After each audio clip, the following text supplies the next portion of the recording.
Hey everybody, Nick Espinoza, your chief security fanatic here, and today I'm asking the question, how do we slow down the avalanche of misinformation online? Now, I bring this up obviously because we've seen during this US election multiple allegations, accusations, and downright false information, such as, and from the various categories, the Hunter Biden laptop, which I actually wrote an article on for Smorkanish of CNN. We also have seen false claims of fraud that have been disproven. I also wrote another article on that one just a couple of days after the election because there was so much going on. And we've also seen the misuse of data to prove incorrect points.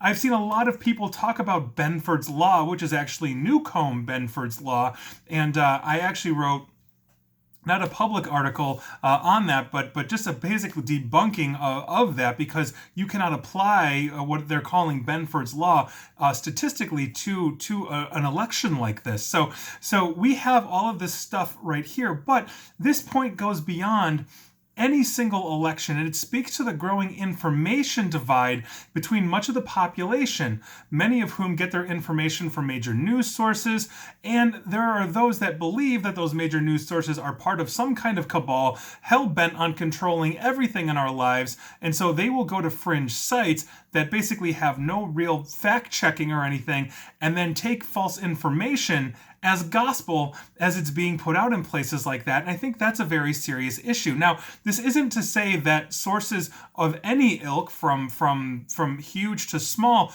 are perfect conduits of information, but there needs to be a gauntlet of fact-checking and logic that should be part of any news organization. And this isn't even about politics either. I think that this is agnostic to politics. This just happens to be the backdrop of what we are talking about. But misinformation comes in many different forms, in many different ways, and I think it's a problem all the way around. Right now, our social media, Facebook, Twitter, etc., is proliferating a lot of this fake news, and they've been trying to keep up with it by labeling things as suspect or removing users that, or even entire groups who are intentionally spreading false information, or sometimes unknowingly doing that as well. However, it's not really stemming the tide, and those who believe, that in these groups that have been taken down by Facebook believe that they're being censored, and therefore moving on to social media that is catering more to non-censorship and people of their same political ilk. Now, what do we do about this? How do we slow misinformation on the platforms that are massive, not any kind of fringe social media, but Facebook and Twitter and all of that?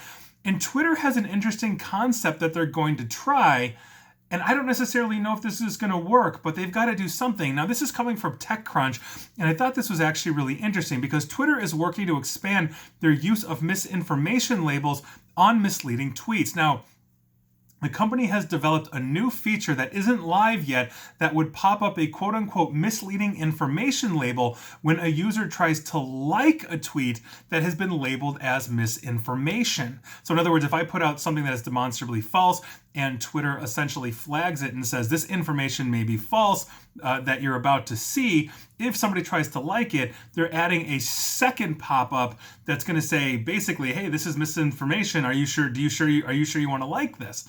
Now, the feature was actually discovered by a reverse engineer named Jane Manchun Wong in Twitter's app code. Now, she confirmed that the addition doesn't prevent the user from continuing to like the tweet. However, it just slows you down. It's a second check to make you think if you glossed over the first misinformation warning. Now, a similar warning appears today when you attempt to retweet posts labeled as containing misinformation, but this is going one step further because like takes no effort. You click like, you move on. Now, this new feature would fall in line with other measures that Twitter has been taking to try to slow down the misinformation on its service, including a recent change as to how retweets work. On October 20th, Twitter began to prompt anybody who goes to retweet something to share a quote tweet instead. Now, they added a bit of friction here, and it's meant to help pause and think, basically make the user pause and think about what they are potentially amplifying or making viral. And essentially that's what they're trying to do. Now, in addition to this, Twitter has also rolled out a series of policies that they rolled out ahead of the election in the US in October and basically to further guide the handling of misleading tweets. Now, just beyond labeling misinformation, it applied more aggressive warnings and restrictions to tweets from US political figures, including President Donald Trump, and as well as campaigns and everybody else. So that is obviously a huge, huge thing. But I get this. If you are looking at this and let's say you are believing that everything a politician says, I don't care who you are, what that politician is, or what the political spectrum is, you may be glossing over, oh, right, they think it's misinformation. And then you go to click like, and it's basically saying, are you sure you want to like this? It's misinformation. I don't necessarily know if that's going to work, but I also don't necessarily know how you completely stem the tide. We have freedom of speech and freedom of expression here in the United States. It's not absolute, meaning, I can't lie lie and yell fire in a movie theater. That is lying, and that obviously could get people hurt. But where does misinformation fall under freedom of speech? What happens when we have millions of people believing something that is demonstrably false that could potentially ruin or harm the fabric of society? Is a right so absolute that it is there for the destruction or possibly for the destruction of society? I'm not saying I know the answer to that.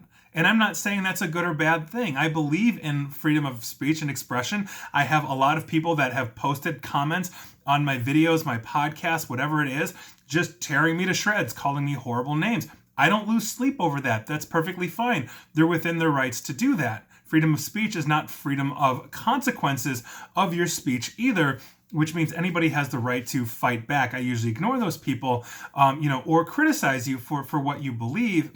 But what happens when we are labeling or not labeling, we are putting out things that are being labeled as misinformation, disinformation, because it's demonstrably proven that it is, and people just don't care or people don't believe it? How do we come back from that? How do we fix that?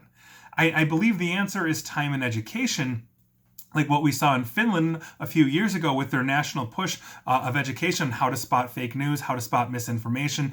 That worked wonders for their society, but that they are a rather homogenous society and much smaller of a population. And there's also a conspiracy theory out there that people believe Finland doesn't actually exist. So what do you do with that? And how do you apply that to a population like the United States that's hundreds of millions of people? It's very large. It's very diverse. We have numerous opinions. You can ask 10 Americans a question and you'll get 10 different answers if it's opinion-based.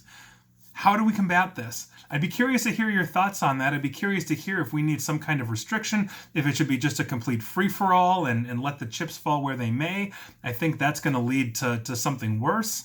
That said, Twitter and Facebook are also private platforms. They can do whatever they want. They are not technically considered a town hall or a utility, or anything else in that manner. And I think that is something too that we have to consider, because you don't have to use Facebook. It's not required, and it's not the only game in the United States. People are leaving for smaller social media platforms that basically, fit their confirmation bias, fit their worldview. I don't think that's a good thing. A bifurcation, of social media along political divide doesn't help us either. So I'm curious to know what your thoughts are. I've rambled for too long. I'd love to hear what you have to say, and here we go. And please like, share, follow me here on Facebook and Twitter at NickAESP, and please feel free to subscribe to me at YouTube as well. And as always, stay safe and stay online. Thanks, everyone.